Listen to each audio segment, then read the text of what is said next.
DRC. What's wrong with your country? Well, we don't even start by saying the King of Belgium created a slave colony for 30 years. The government of Belgium ran the slave colony for another 40 years. The CIA assassinated your first popular leader, Mr. Lumumba, and then installed another dictatorship for the next 30 years. And then Glencore and others now suck out your cobalt without giving you tax income. We don't reflect on that. We say, what's wrong with you? Why don't you govern properly? And so we have a system, but we need a different system. We cannot turn this over to the private sector. We already did about 100 years ago.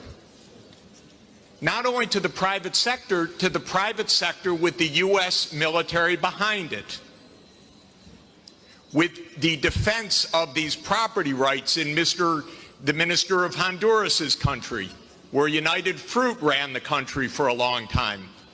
And their attorney was the foreign minister of the United States, Secretary Dulles, and his brother was the head of the CIA and overthrew the next door neighbor, Mr. Arbenz, to make sure that United Fruit could have its property.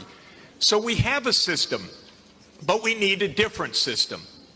And the different system has to be based on principles of human dignity in the Universal Declaration, principles of sovereignty, principles of economic rights, because these are not nice things to do.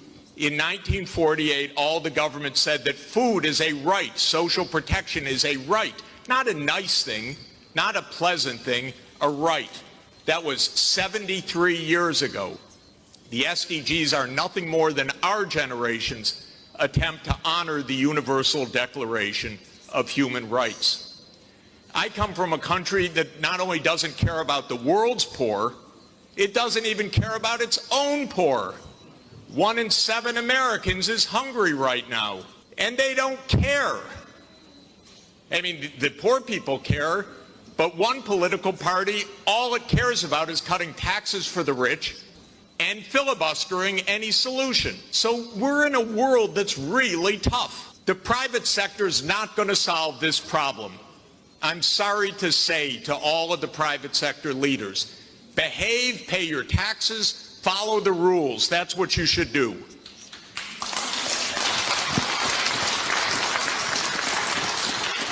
And what the governments should do is the following. They won't, but they should. First, the G20 should become the G21 by inviting systemically the chairperson of the African Union and the African Union to be the 21st country. The European Union is a member of the G20 as the EU. If you add the AU as the 21st for the G21, you add 1.4 billion people to representation at that crucial event. That will change decisively the discussion, because 1.4 billion people are not at the table for finance right now, and they need to be. So my first recommendation is the G21.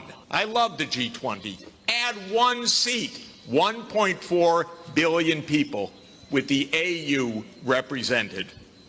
Second, we need an order of magnitude change of development finance.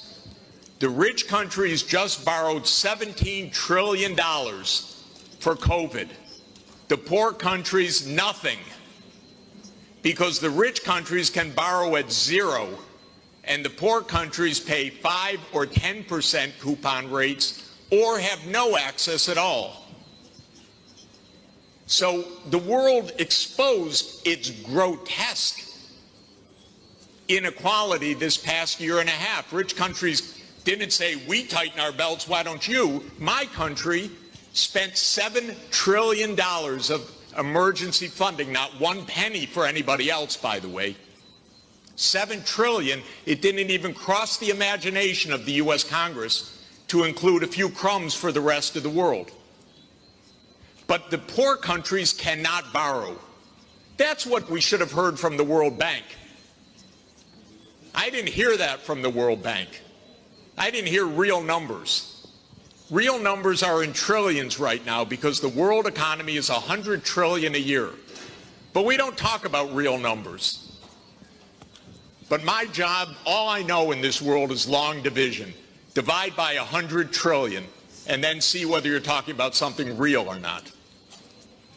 By the way, for COVID vaccines, what we really need is for the United States to sit down with China, with Russia, with the European Union and the UK one day around the table and allocate these vaccines rather than hoarding them.